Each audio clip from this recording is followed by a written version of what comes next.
regarding the USA Hockey rosters?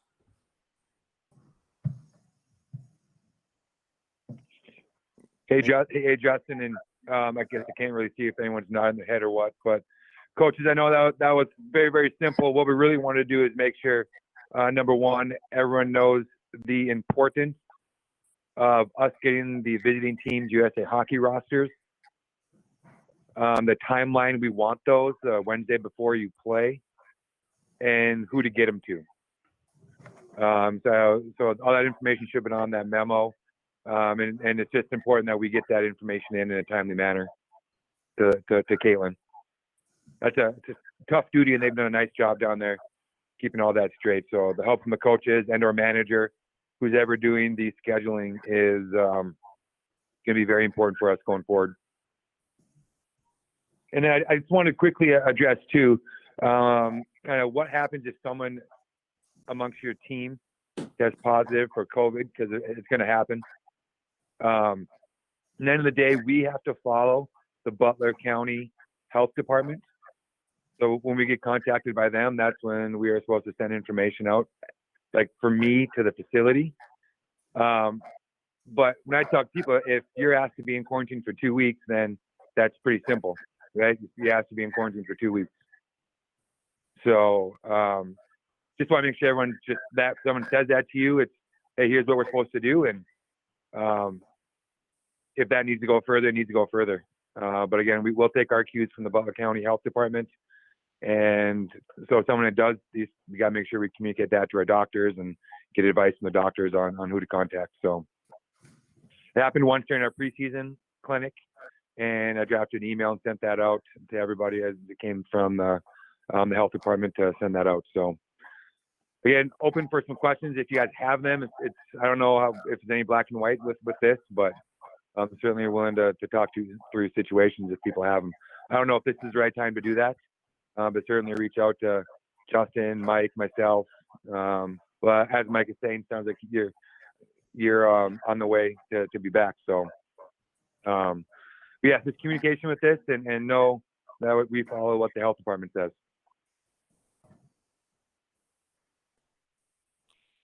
Okay. Yeah, I don't have really anything to add on top of that. That was really the only thing that I had that we were going to talk about. Kristen, do you have anything on your end as the registrar? Just a couple little bookkeeping things. One is that as all of your teams have gotten your rosters approved, I've been adding the roster link onto the spreadsheet that we use to keep track of everybody's requirements and stuff, which is mostly filled in at this point.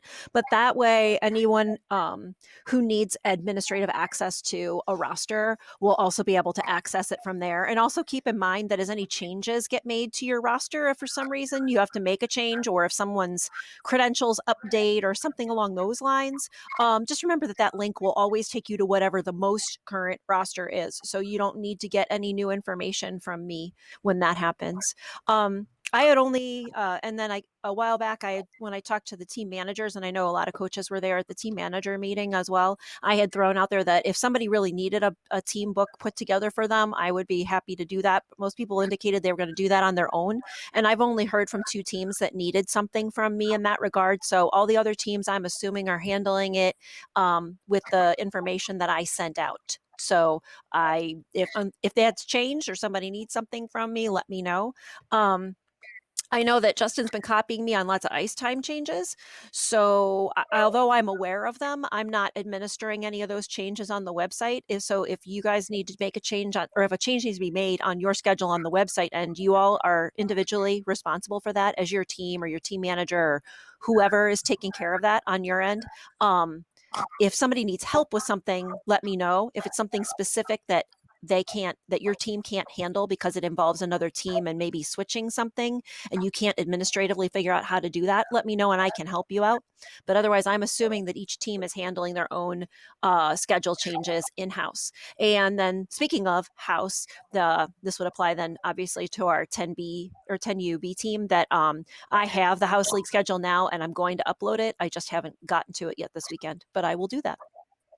Okay. Thank you. I will have coaches. I'll have score sheets for you. 18 score sheets for each of you for all of your games that I'll give you guys this week when I see you throughout the week. So you have them.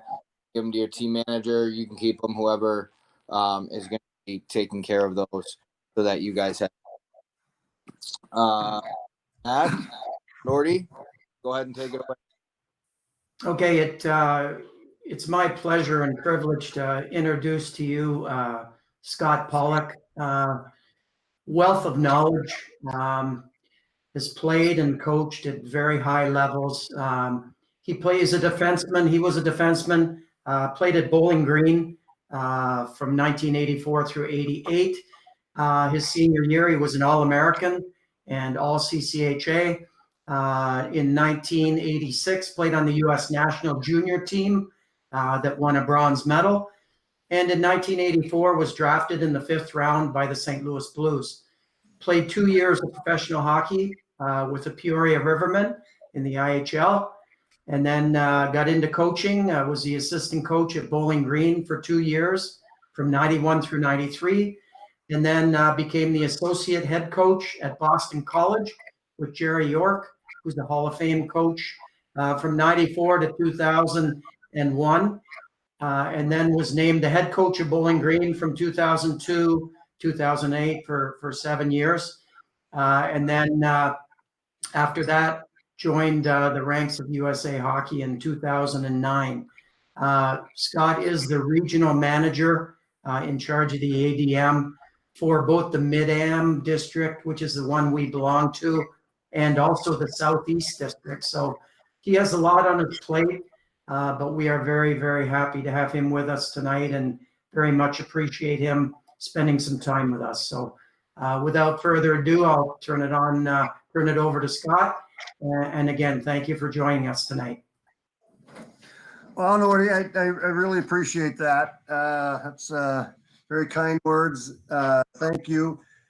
You guys are extremely lucky. I've known Nordy for a long, long time, and he's an outstanding guy, and he's certainly a major benefit to have working in certainly in any area of Mid-Am for myself. So thanks, Nordy, and welcome to everybody that's out here.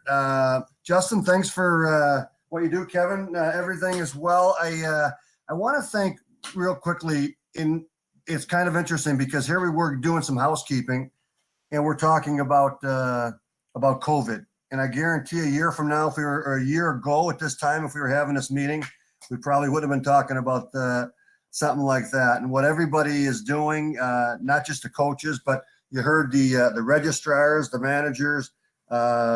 Kristen, I can't imagine what being a registrar right now means in this in the craziness that we're dealing with. But thanks for what you do. And coaches, as always, you guys are most instrumental people we have in USA Hockey. And and one of the neatest things we get to do is this. We get to talk hockey with coaches that care. And that's a really neat thing, whether we're on the road or in today's day and age, we're doing this virtually. I will apologize. This is my very first Google Meet deal. So if I seem like I'm clumsy, one, you're right, but two, it's mostly because it's taken me so long to become Zoom literate, and tonight I'm going to figure this one out. So please bear with me if I don't know exactly what I'm doing. So Justin or Nordy, whoever's in charge of the technical side of this, how do I share my screen right now?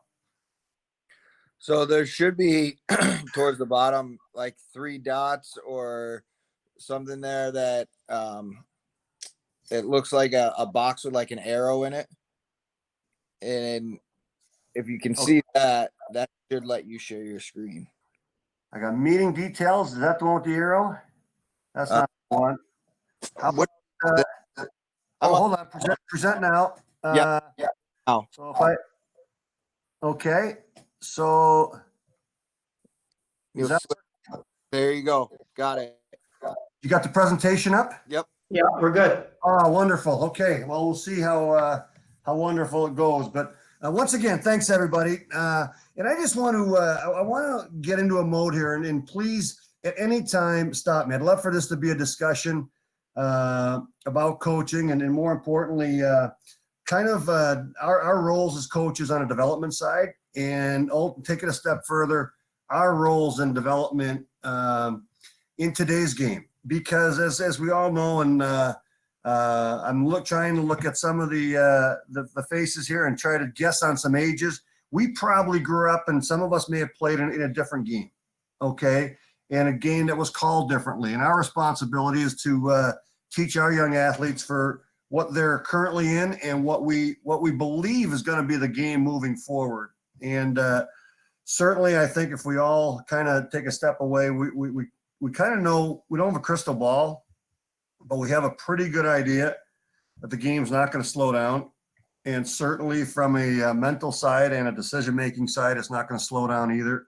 So that's kind of where we kind of take our approach, trying to figure out, number one, the current state of athlete development. And then from a hockey standpoint, where are we with today's game, and how can we help our athletes kind of be successful in today's game and moving forward. One of the things that we always try to do, and this is one of the neatest things, because with the leadership you have, again, Nordy, Justin, Kevin, and you guys are there really trying to make a difference. We always look at what's happening in the club culture. Okay, what is the climate? So what I want to spend some time with here, if I can, and if this works, okay, here's a little bit, before we jump in, I want to show some clips. We had a presentation being done for us. Greg Brown was assistant coach of the Rangers. And this was that really kind of hit us here. So again, this coach, is this what we're looking at in today's game? And if we try to figure out, and we look at, if anyone, I don't know if we have any Ranger fans, or we may even have some Ranger despisers in this group, I don't know. But if you do know any of the Ranger players, try to make sense of the next 3 minutes here, if you can. Okay. This is just kind of a traditional look on hockey. There's a defenseman just joining the rush. Okay. Pretty simple. We know that defensemen are activated more, but now we're going to look at a lot of in zone stuff, and we're going to see a lot of players on a third of the ice. That guy started out on the blue line. He's no longer on the blue line. There's a lot of players in a sixth of the ice right there. Okay, puck moves. Same thing. About 8 of the ice, a lot of players. Defenseman activate, defenseman goes after the puck. Defenseman has it, defenseman goes. 4 players down in blue. Okay, that was the forward passing to a defenseman, back to a defenseman.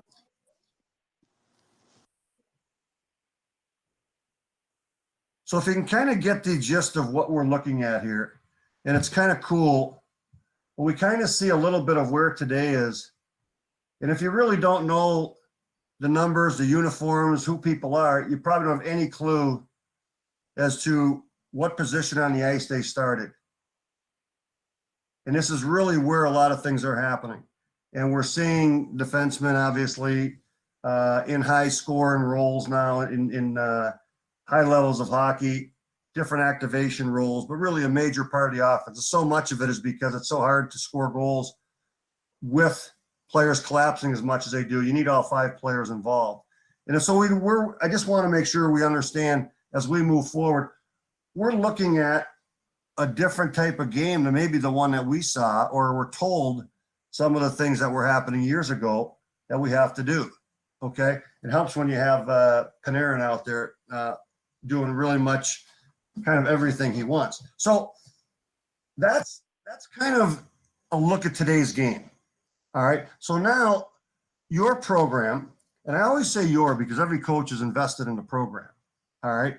And we try to make sure as a group, hey, where are we where's our club culture? Because if we want to accomplish things, we want to make things right for players. Where's our club culture at? So we kind of ask some simple questions. Hey, walk in to Goggin, all right? Walk into Steve Katie rink, the atmosphere. Okay, I know it's good. I've been in there. It's great. It's a positive approach. The coach quality. And this is an important piece because everybody on this call has a part of this. The quality of the coaches that are being delivered. And this has so much more to do with your engagement to the athletes than it does with level of hockey played or anything else having to do with your past. It has everything to do with trying to figure out what's right for young athletes and delivering that message. It's such a huge thing. We always assume that, hey, I have to play 30 years of hockey to be a good coach, and nothing more could be further from the truth, really, in any sport that we endeavor. Okay, learning what's right for young athletes in our sport is the most important thing. Delivering the right message, delivering it in the right context, being positive, those type of things. Okay, the communication we know is there, and then the consistency in what we're trying to deliver is really big. And ultimately, it all comes down to, is the focus on player development? All right, is the focus on what's right for the athletes? Okay, so again, coaches, players, are they engaged in a common goal towards development? All right, and we know some of the things that are extremely key in today's game, whether it be the skate. Hey, the puck compete is such a big one. All right, we have to make sure that as a group of trainers, okay, of athletes, that comes in real key because no one's giving you the puck in a game. I don't think so down in any part of Ohio that the game is going to happen where refs is going to give you a puck. All right, we're battling for pucks. Puck compete such a big. We all want tough, hard players.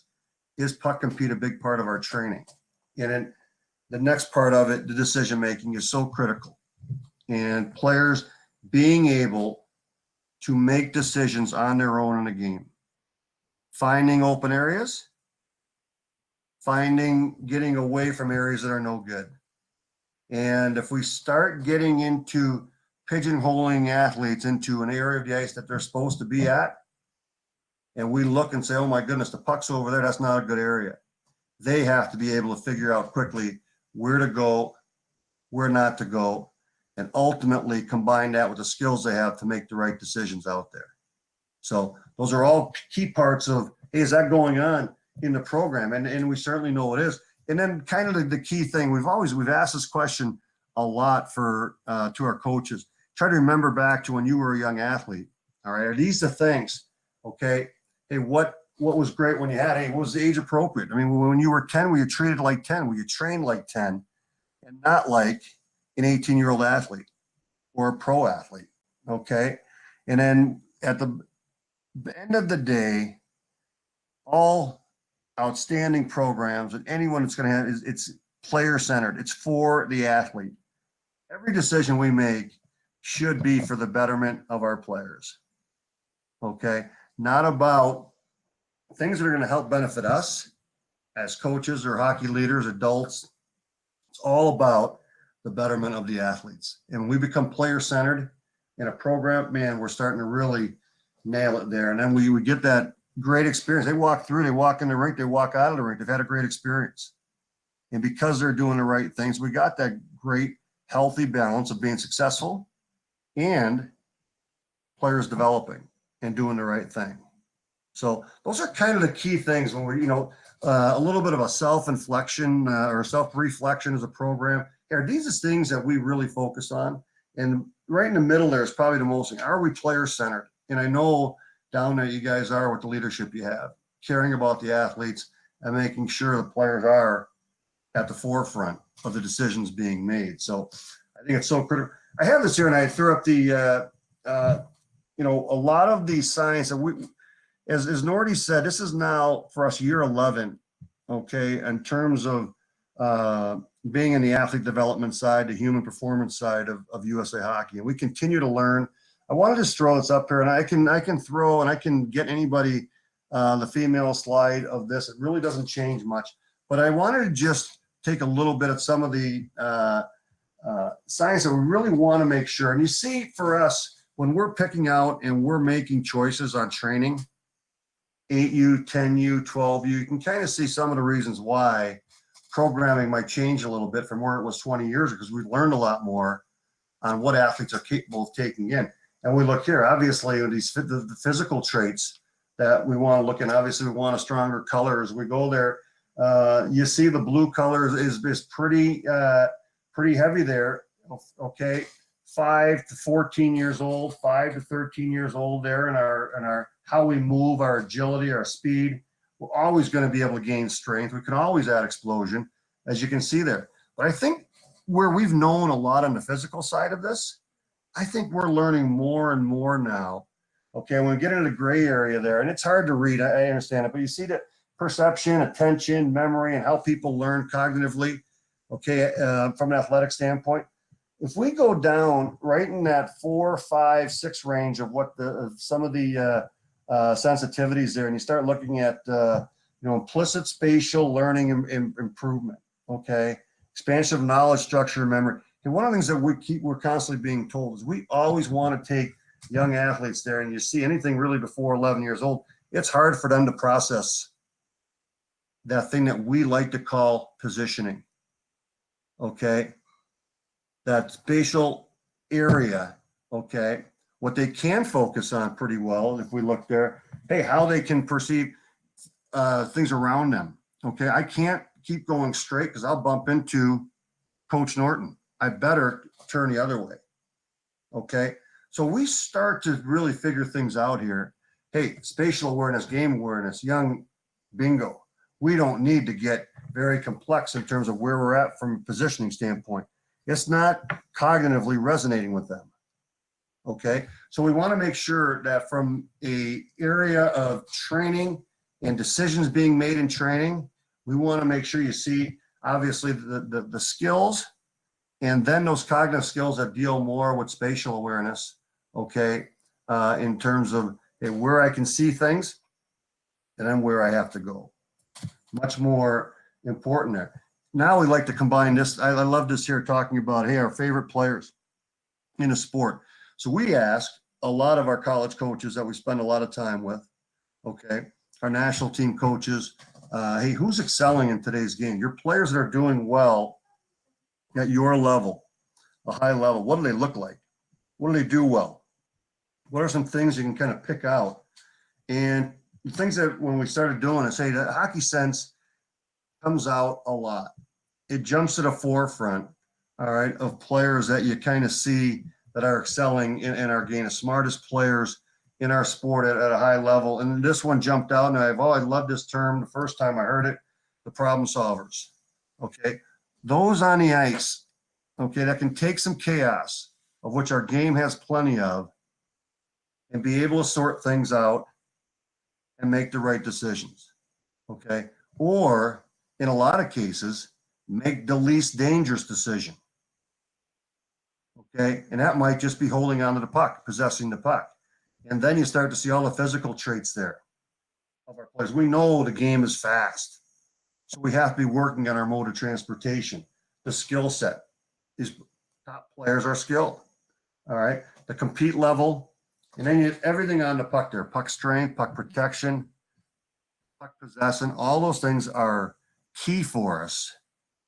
And again, for training, 50-50 pucks, 50-50 battles, keeping pucks, possessing pucks, and then ultimately making a decision off the puck. And what we finally finish up with is athleticism. They'll tell us their top players, their top performers are their best athletes. So for us, we need to make sure that we're now taking a lot of these things. This is our report card. Hey, our program, our training, are we hitting these things? From an athleticism standpoint, I know a lot of people try different off ice, and it's got to be key to what we do. We got to build that athleticism into what we do as a program, and we can certainly do a lot of things outside or in the rink, off the ice, outside when the weather helps out. Here's some examples of another country that some of the things they do. You just kind of get to see some 13-year-old athletes on the right, 11-year-olds on your left there, or excuse me, left the other way, left and right on your screen. I think is what you're looking at. Same thing I am. But you just kind of see a little bit of athleticism, a lot of coordination, and ultimately goes into kind of building some key athletic movement for our young athletes. Kind of cool to watch, actually. So have all that, things they can do. It's kind of fun. Okay. But at the end of the day, you know, for a program, the training model versus competition model, you know, how we train and the amount we choose to train becomes so important for us. And we have so many limitations, ice time. It's hard. How much you're able to do. Okay. So really takes in, hey, when we do have that opportunity, we need to nail it. All right. But just for a little bit of reference, our top players in our country right now, the ones that do have an opportunity to go play in our national team development program at 15 years old, certainly doesn't mean they're going to be the best players at 20 or 22. But at that age, the training for them, you start to see, is so much training specific. All right. When you start to look at, hey, 135 on ice, 115 off ice training sessions, at 35, the league games in the USHL, and those tournaments can add up to about another 12 to 14 games. So anywhere from 47 to 49 games for that younger team. And on the other side, you'll see the exact same thing. Some college games, 25 of the USHL games, but then they got their competition. That's going to be around 48 to 52 games for them. And you see the training. Okay. And all I wanted to throw that up there is to just recognize when we start getting into that environment, all right, how important training is. And it should trickle down to our youngest. If we want results in terms of improvement, the training is ultimately going to get us there. It's not the competitions. And what we decide to do on the ice in those trainings ultimately make it the best player-centered environment for our young athletes. So I don't know if you've gone through a USA Hockey Clinic this year, you would have seen this slide. This has been kind of a great combination of a lot of governing bodies, okay, and specifically for ourselves, a contact sport. This was put in, all right, with a lot of work to really try to define and simplify training to the point of, hey, are we maximizing our training? And if we look at things, and if we're able to get every single activity we do in practice to hit all 5 of these, we're going to have a pretty good training environment. If we get, 3 to 4 most of the time, we're doing pretty good. But this will help kind of, so obviously no matter what level, it doesn't matter if you're 8U or if you're a professional hockey player or college player, that fun aspect, the enjoyment to improve, the enjoyment to compete is a huge, huge factor. It looks different at 8U than it looks at 18U, but it's a huge, huge thing. We know in our sport, the decision-making is critical. And I can't help but really stress the importance for us as coaches. We need to allow our players to grow in an environment where they learn to make decisions and they learn to make wrong decisions so they can learn. Okay. And what I mean by that, in a simple aspect is we kind of grew up in an environment for a long, long time where a lot of our drills were structured and still are to the point where we want to give a player a puck. Okay. So we've already assembled players in areas of the ice. We'll give one player a puck, tell him where to pass it. So now the player he's passing to already knows he's going to be the one getting the puck. So there's no decision as to puck acceptance that he needs to change his outlet. He knows it's coming to him. The original player, we tell him where to skate. We tell that player who received the pass where he's supposed to pass it. And this goes on and on till we get to a point where the original player gets rewarded with usually something pretty successful. And if we really backtrack and we watch that game, that's really not the way our game is played, especially today. There's a lot of puck battles. There's a lot of chaos. There's a lot of pucks and decisions being made off of puck battles and puck possession. And most importantly, the players around the puck carrier or the players around the puck battle, they become the most important people out there. So where are they? What do they do when the puck is won by their buddy? What do they do when the puck is lost by their buddy? Where do they go? What part of the ice do they go? And if we can't allow them to grow in that environment, it's going to be very difficult for them. because they can't turn around on the ice when they win the puck and say, hey, coach, what do I do now? And that's how we train a lot. And we need chaos. We need decisions being made in practice. Okay. And that's why it has to look like the game. It has to look like the game for that training environment to be successful. And when players are getting a lot of these type of puck touches with the opportunity to make hockey decisions, things happen really well. And then you see it when we can always be observing to the point where we can challenge our players. There's a little bit of stretch out there. They get really good at something. We as coaches put them in a different environment so we can constantly challenge them. So those are the things we really want to take advantage of in training. All right. And if we can get our training and our decisions in practice to be made like this, it's a good player-centered environment. Okay. So when we try to modify practice, okay, and try to get players into different decision-making and puck compete situations, a lot of times the ice surface may be modified. It may not look like 200 by 85 in a training environment. So you'll see different stations, you'll see different small area games, you'll see different training lanes or areas, and that's a good thing. Okay. So if I can open this up a little bit, what do people think when we start modifying the ice surface? What are some things that happen in our training? I know you guys do this a lot. So what are some of the advantages of doing this? People want to throw some things at me?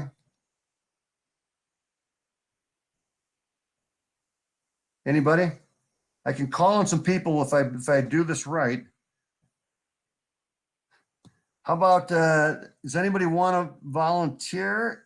Or I'll go to Steve Hudak first. Steve, what are some better? I'm sorry? When we modify, shrink things down, why is that good for athletes? It's most of the time on the ice, it's it's a 2-on-1 or a 3-on-2 type battle in a small area. So you're shrinking that area down to make them really give the find out where to get that puck out of the play. Cool. Good. So anybody else add to that? Hey, Scott, we got one of the coaches put in a message. They said it challenges the kids to make decisions in tight spaces. Absolutely. Yeah. Which again, a huge part of our game. Great thought there. Appreciate that. Justin, where do I see the chat? I think it's on the bottom again. I'm on my phone, so I'm not on the Oh, desk. no problem. No problem. As long as you can keep that coming for me, that's good. I can do that for you. Yeah, good. So obviously, we can put ourselves and put the players in a lot of game-like situations and get more reps when we start to shrink things down. Okay. And it doesn't have to be cookie cutter. It can look a lot of different ways. We can be creative with how we do it. All right. But making sure we can get players battling for pucks, thinking about the decision afterwards, both with it and without it. Okay. Because I just want a puck. Steve just talked about that 2-on-1 battle. If I'm with Steve, we're battling, he's just won it. Where do I have to go to get open? I got to find open ice. I got to find that. I can't look for someone to tell me about that. I need to find out where to go for the open ice. And then defensively, if it's 2-on-1, hopefully I got another player out there somewhere who's going to be able to figure that out. And that's how our game operates there. So great answers there. Appreciate that. And as you see there, I think we kind of hit on a lot of this in terms of, looks like the game and more decisions, more repetitions there for the coaches are a lot more involved. I think it's a great thing. So I always think about this.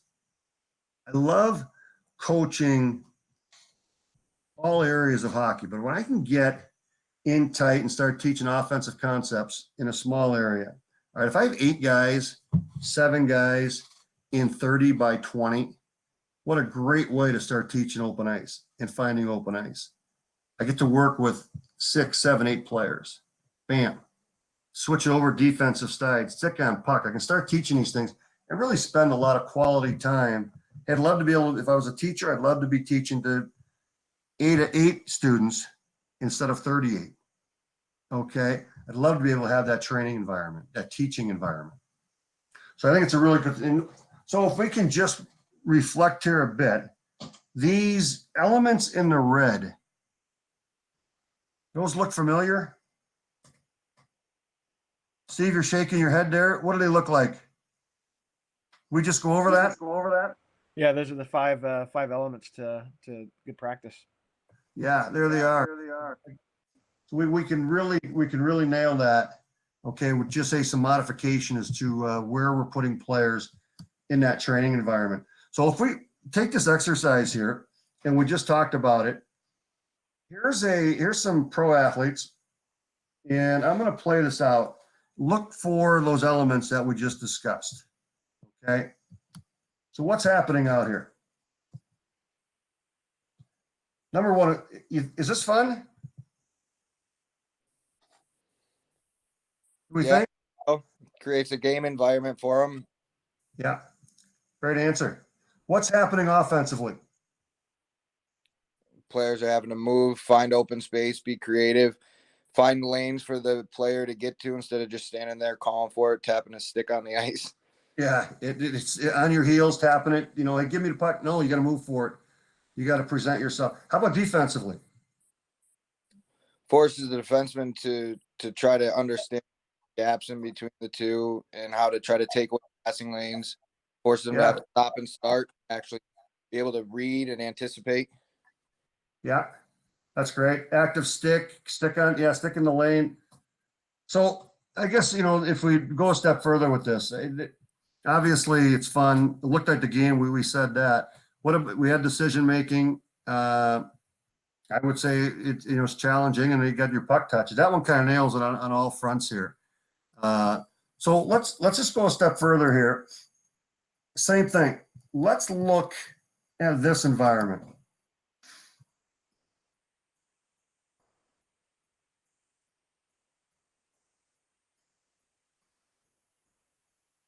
So what are we seeing here? What about the players on the bench? What's happening there?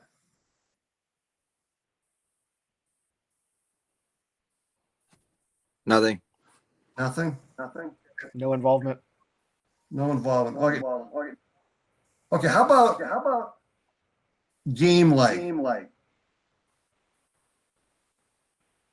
What's our JA? I think you're muted. Oh. Am I seeing that right? Is that JA Gatlin? Is that? I thought, okay, I'm sorry about that. Oh. Does anyone want to jump in on it? Is this game like?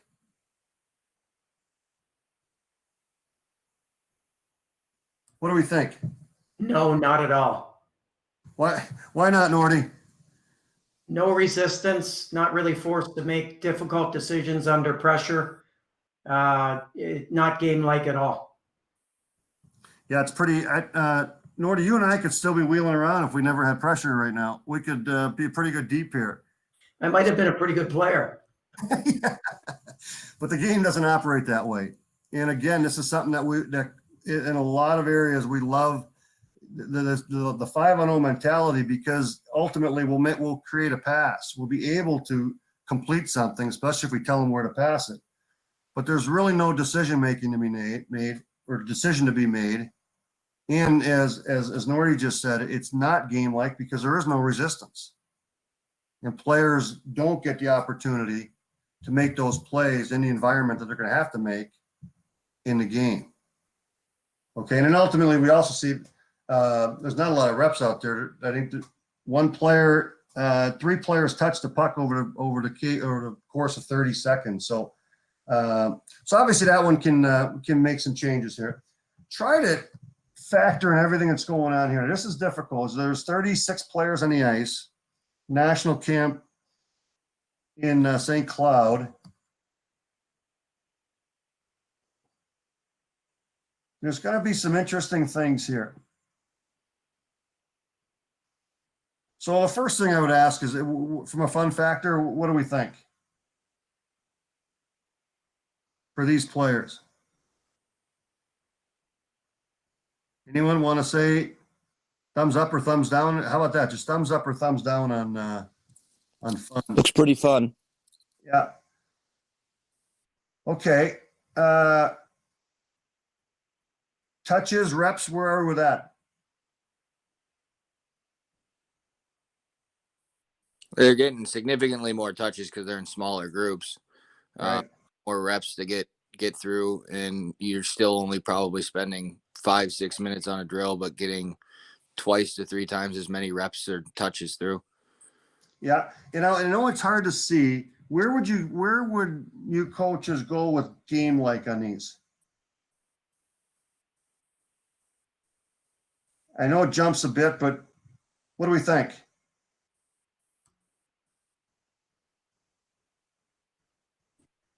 We okay with game like? Do we want more game like? What do we think? Well, it looks like most of the stations represent some aspect of a game that goes on. So there's elements that from a game that are in each of these stations. Okay, cool. I like that. I can go with that answer there. That's a good one. Anybody else got anything to add on these drills, on this format? Anything jump at you at all? Or we're good? And I moved my head because actually my monitor is to my left. So that's why you may see me looking away. Okay, same thing here. This is cool now. What are we seeing?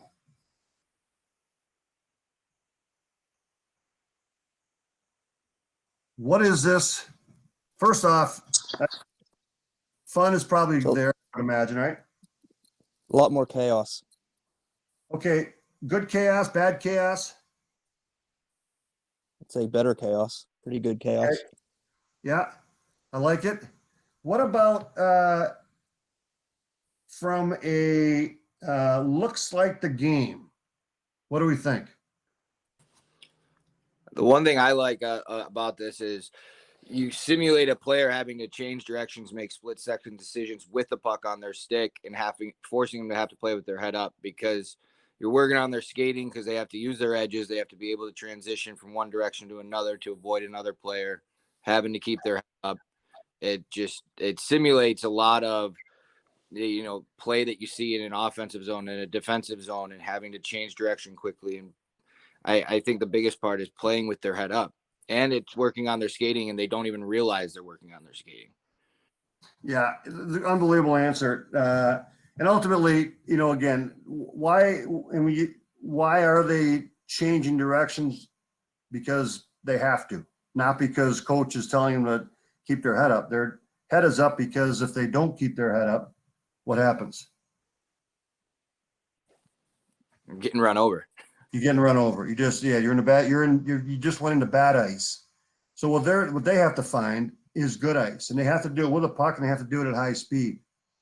So that's a pretty good thing. And we've had some great discussions on this one as far, looked like the game. I think obviously you could say, well, there's never going to be 30 players on the ice in a game, and there's probably never going to be 30 pucks or whatever is out there. However, when you take a look right now into the corner, and you start to see what we see whenever we watch long clips of high level hockey, the game being played with players in smaller areas moving in open space. So it's a great thing. A great breakdown on that exercise. That's a fantastic drill right there. And we've really tried to get, and you saw in the St. Cloud video, there was the use of some obstacles on the ice, and which from a skill standpoint, a technical skill acquisition standpoint, it's still not bad. However, when you can start to use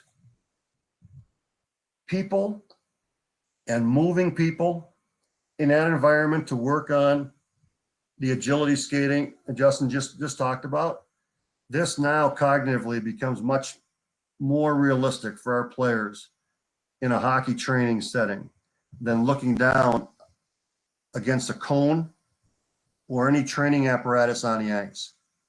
Okay. This environment teaches people to have their heads up and to play the game with their head up. The other one has our eyes down in an area we really don't need it or want it very often. So just something to think about as we move forward with that. Okay, just say, oh, let me jump on here. See if I can hit that. Okay, same thing. What do we have happening here? These players happen to be on about a sixth of the ice, fourth of the ice. So Black turned it, they won the puck. They passed it to two more Black. They attacked. So what do we have happening right now? Shout some things out here. What's happening in this game from a hockey standpoint? Hey, coaches, feel free to just unmute yourself and just jump in. Don't have to worry about like waving, raising your hand or anything. Constant motion and control. Is that Yep, that was that the last one? Yeah. Okay. Yeah. Feel free. Just jump off of mute and start chatting if you want, please. That would be great. So I'll run that one more time.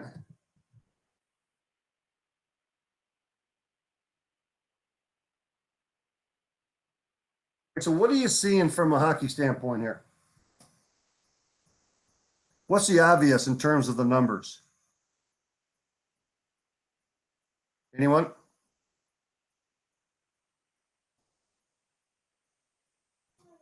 Two versus two. Hey, if you win the puck when you're playing defense, you get it out to your players that are waiting. So you got some transition. You got offense, defense concepts. Looked like a former body contact there. We can debate that later. But what did he say is this game like? We good with game like? Yes. Okay. How about decision making? Got to make quick decisions. Okay. Great. And in terms of the reps for the players, good with it?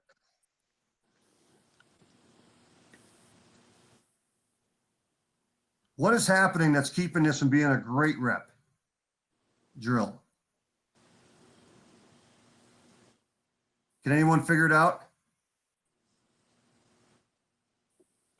Would that be turning it into an odd man drill? Yeah. So it happened is the one set of Black was pretty dominant. So they were out there for a long time, weren't they? Okay.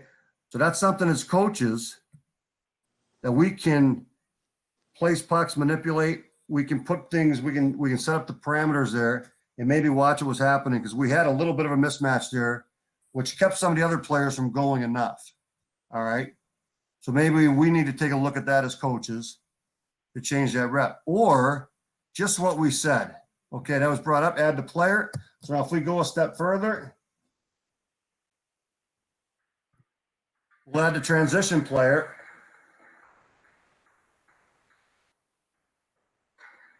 That's all we did. We spaced it out. We moved it out a little bit. A little more room. And now what's happening?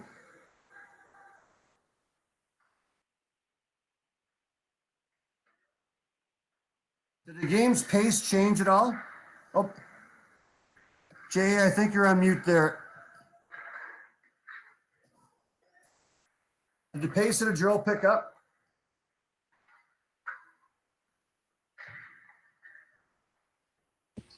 I'm sorry, I'm not much better with the Zoom calls than you, so I apologize. Yeah, Cool. absolutely. Yeah, the speed Yeah. absolutely picked up. So picked up, added 25 more feet or so, 30 feet, depending on the zone. It's picked up. A little more transition, maybe.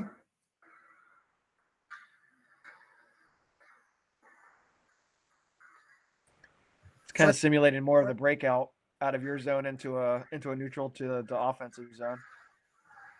AC, so how did that break out? You broke up there. I'm sorry. What did they have to what were some of the elements needed to break out? You got to regain possession from the in your defensive zone to start the breakout. Yeah. And then what did the player do? The player needed to make the pass to be successful to get it away from the defense. Cool. So you can kind of see a little bit, of just when you start to break things down. Hey, are we achieving this, and this in a drill? Are we achieving this? It becomes kind of cool to take any exercise and say, hey, you know what? It is fun. Oh, maybe it's not. Maybe it doesn't have that level. Well, it's really not forcing them to make decisions. I told them what to do. Maybe we need to make that change. So it's a little bit of an easy report card, okay, for us. And I want to, this part of it, if we can, if we coming off the videos, to really summarize a little bit of our role with as coaches, hockey leaders, as an association. It's really critical. What is best for your athletes? Being able to recognize what is right for our players, and then we deliver that. All right, we focus on them walking into the rink, having a great experience, and getting the opportunity to develop, to improve, okay, and to do the right things in our sport there. I bring this up because be a player, be a hockey player, not a position. And when you looked at that first video to start things off, if that doesn't really resonate with where today's game is going and our understanding of knowing the ice knowing the game from an awareness standpoint, and open ice awareness, both offensively and defensively, being able to take away good ice defensively, and not just players who are labeled a defenseman or a forward being able to do those things. We need players to be hockey players and not just a center, a left wing, a right defenseman. Okay. And especially at the ages that everyone here is coaching, we need to be able to provide that development aspect for our players, that they're very comfortable all over the rink. There'll come a time when they're going to have to be put into a position to be on a team at an older age where it makes a difference. But we're training our young athletes. If we can get them to be multi-purpose in their approach to our game, especially developmentally, what a great thing we're doing for them. Okay. And I keep that in their head. It doesn't matter what level, okay, you're at in terms of age, what level you're at in terms of which team you're coaching. It doesn't matter. Our responsibility is the development of the athletes, and these training methods and everything that we talk about in terms of these 5 elements of a good training session, they apply across the board. It's up to us as coaches to recognize what they're capable of doing to provide that proper challenge. But those are the elements that we really need, okay, at any level that we're coaching, to make sure we're providing for our young athletes. So I tried to throw a lot in a short amount of time, but I wanted to have this opportunity for any questions on anything that either I said too quickly, that either didn't come across in the video, or any questions about anything hockey related. Any thoughts on anything that we talked about today? I'm learning how to use chat here, so I'll see if there's anything. Hey, Scott, Kevin Ackley. Yeah, Kevin. I had a question about Ken, you and your thoughts on the positioning. 100% agree with you on not teaching it much and drilling on it much. Does USA Hockey recommend talking about it before games, drawing it up? Because we tend to try to teach that more during games. In terms of Ak, you broke up a bit in positioning. What do you mean? Yeah. I'm sorry, Scott. I hope you can get me now. What I was trying to say was, we teach positioning in games. When I say positioning, just more couple forwards on the D, 1 forward down low on the D, left and right. Nothing too much. But at 10U, should you even get into that at all? 10U is an age act where I think the conceptual part of hockey should be very important for them. They want to be in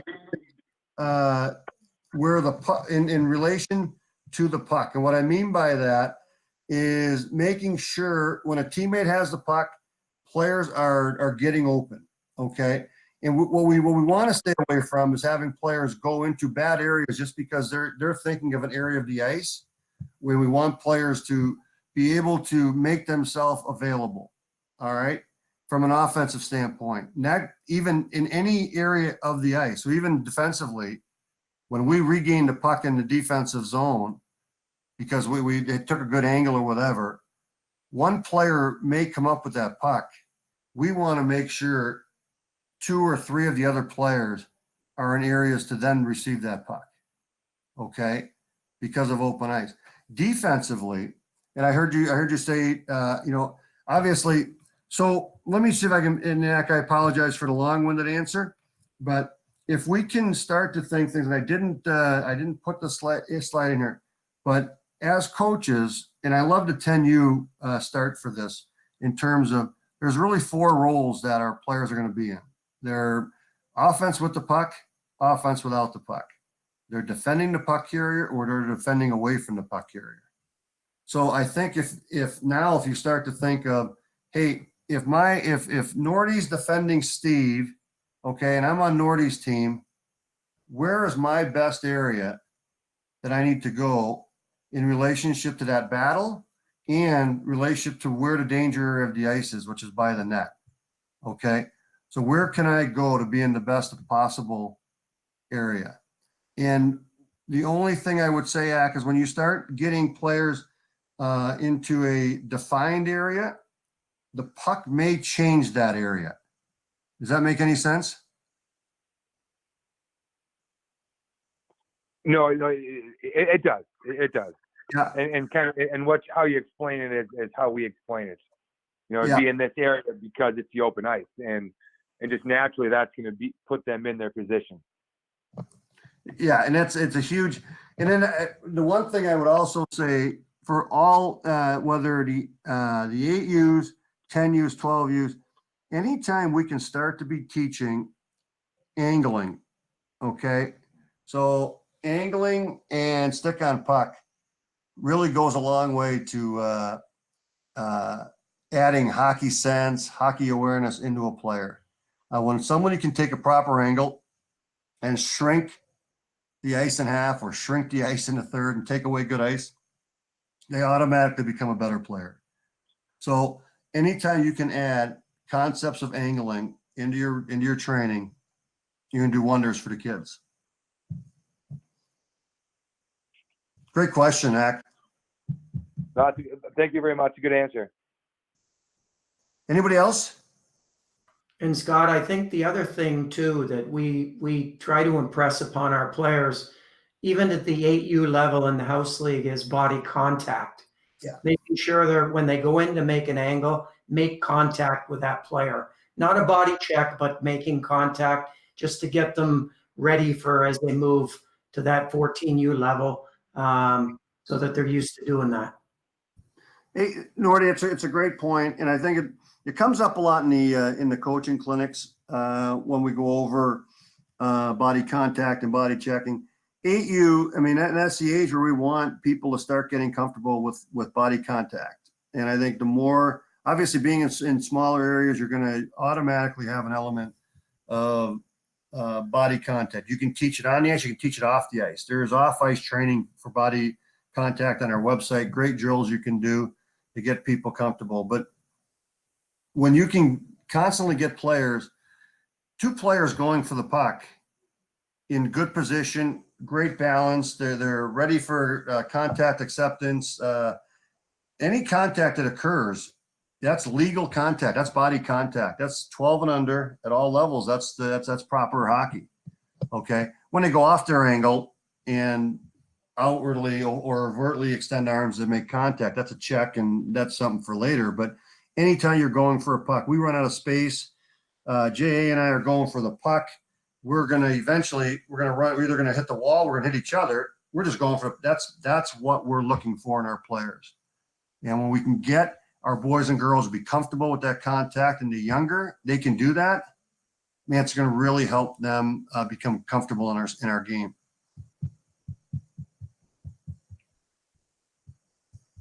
Anybody else?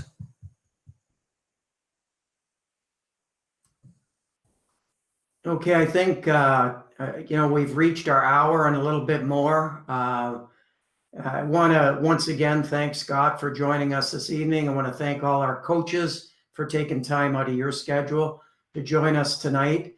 And I think it was an excellent presentation. And again, thank you very much for helping our program. We really appreciate it.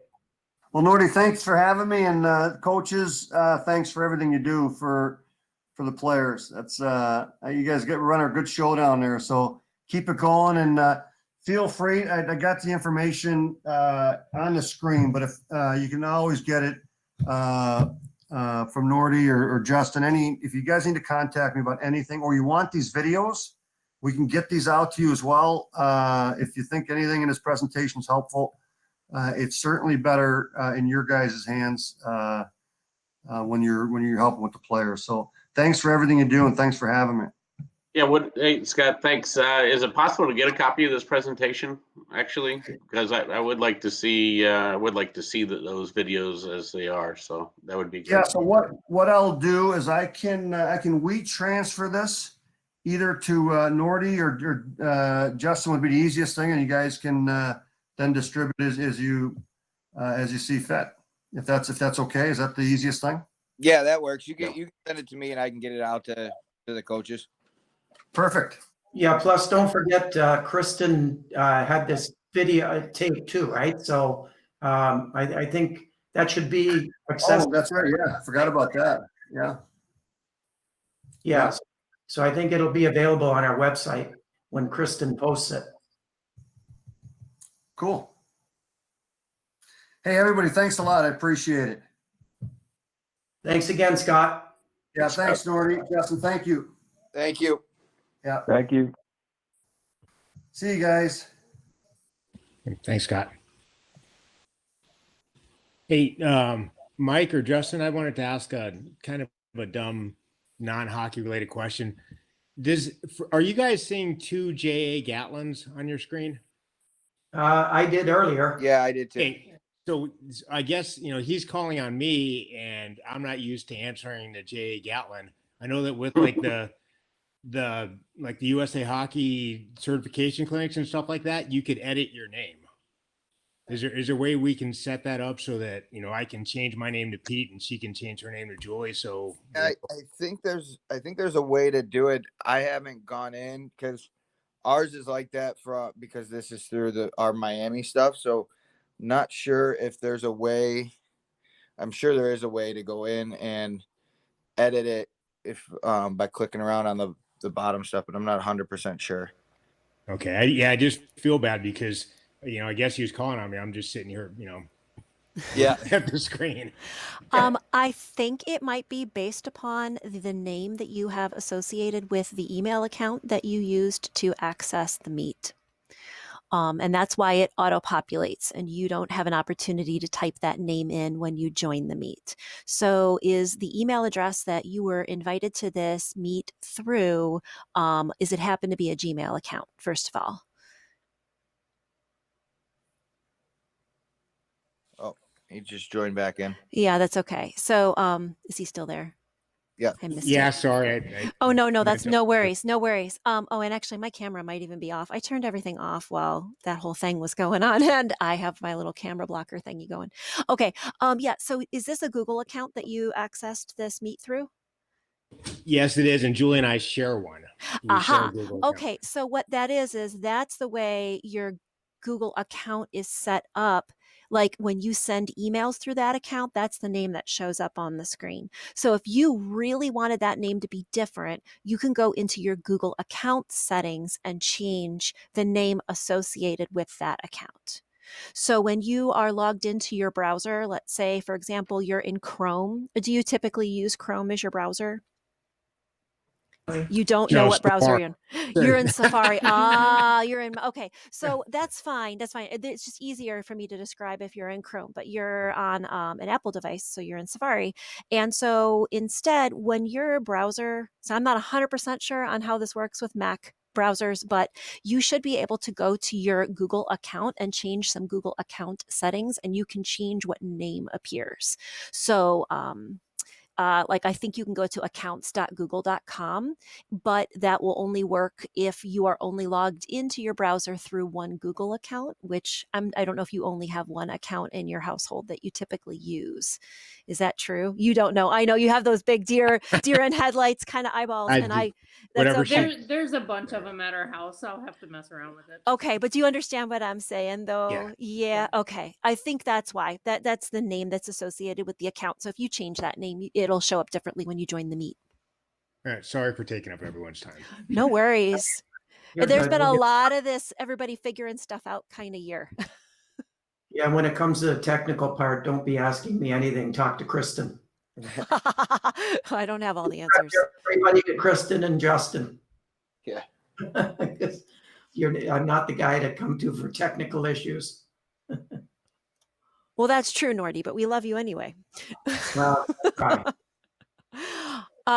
Yeah, you're all hoping that I actually got this thing recorded. I didn't have a chance to test it beforehand. Let's hope it was recorded with audio. That's the part I always have to wonder. So. Well, but if it didn't work out, Rich wants this, and I'm sure some of the other coaches. I can get a hold of Scott and make sure that I get it sent to us. Yeah. If you recorded it, then it'll be up there and available for everybody. Right. What I'm saying is that the recording software that I use, it's finicky about whether or not I've muted myself. And so I panicked there for a second when I think Justin muted some people because I thought, oh no, if he muted me, then that turned off the audio. I've had that happen before too. But you didn't mute me, did you? No. I tried instead muting it through my microphone because my microphone has a separate mute button, and I'm hoping that we actually have audio. That's my hope. So we will see. Or we may have a soundless recording. But we'll find out soon enough. As soon as I'm done here, I'll find out. And I just want to ask real quick, those black barriers that they used in a bunch of those drills, there aren't any of those at Goggin, is that correct? No. Have those. We don't have any of those yet right now. Okay. All right. Thanks. We do have gobs of tires, and we have stick handling devices. We have a lot of other things, but we have talked about getting those moving forward. The only thing is a storage issue, where to keep them, and because they are quite bulky and they do take up a lot of space. And I don't know if you're aware, but I think we have 10 or 12 nets, full-size nets, and then we've got 4 intermediate nets and 4 mini nets, and I mean, we got stuff all over the place. So, but we have talked about getting those. I used the, I guess the one rebound board the last practice. Is there just one of those, or is there more than one? We have 4 of those that should be in those areas by the rink, typically by the Zamboni door area. Okay, so I just need to find the other ones. Okay, thanks. Yep. Yeah, normally those rebound boards are stored between the 2 rinks, right in that area between the 2. We normally keep them right there. All right. Well, I think we're all set. Thanks everybody that's left here. Thanks guys for getting on, and hopefully you guys got something out of it. Yeah, Rich, go ahead. Yeah. Hey, I need some help on some locker room stuff. I've noticed that the group before us on practice nights is kind of flowing into the overflow for our locker room. So it forces us to just go and grab another locker room is what it comes to. Yeah, Kevin. And it doesn't matter to me on practice days, that's fine. But as we get to game days, that's going to be important that we're lining up and understanding that where our overflow is and going to our overflow for our locker room. Yep. So I just wanted to toss that out. Kevin had brought that up to me, and we're gonna make sure to kind of address that and kind of acclimate the coaches and stuff with which is what. The hard part is because even though locker room 13 and 15 are technically now locker room 13, and that's why there's different confusion about it. So Nope, I understand. And as you know, Rich, this is a pretty challenging time for everybody, and still, with the limited number we can put in a locker room, and then people figuring out where the proper overflow is, and hopefully we'll get there sooner than later. Yep. But you're right. If people don't stick to the area they're supposed to be in, then the next group coming in, it gets all messed up, and it sounds like that's what's happened to you. So Yeah, and like I said, it doesn't matter. We find space without a problem. Honestly, we took old 15, and that accommodates most of our kids. And but game day, it's going to be a completely different thing. So I just want everybody to get in the habit of doing it right. Yep. And if they don't do it right, it's going to mess it up for everybody. Yep. Ray, I see you're on here too. I did get your email, and I will respond to it tomorrow, just so you're aware. Okay, thank you. Yep. All right. Well, I am going to jump off here. I'm sure everybody else is. Have a good rest of the night, and we will see everybody tomorrow. Yeah. Thanks, everybody. Thanks, guys. See you. Yeah.